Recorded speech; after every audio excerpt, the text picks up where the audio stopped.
Protests continued here in Arizona. This is a stark contrast from the mayhem that we saw over the weekend.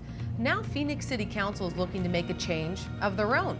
Team 12's Matt Uris joins us from downtown Phoenix. Matt, what are council members looking to get done?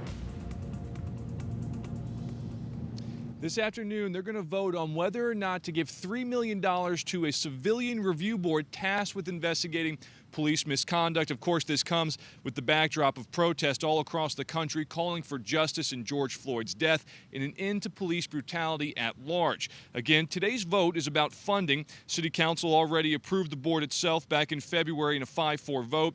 It was triggered in part by the record number of police shootings 2 years ago and a confrontation with the family last year that led to an officer's firing.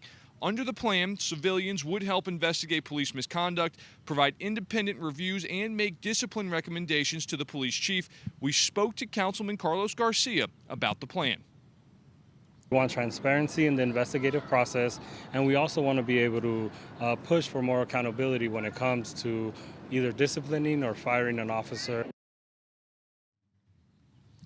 The Phoenix Law Enforcement Association, the union for more than 2,000 officers, opposed the plan, saying in February the existing process works and already gives civilians the opportunity to question officers. Another criticism of the plan back in February was there was no real price tag attached. Today may do just that, at least in part. Live at Phoenix City Council, Matt Uris, Today in AZ.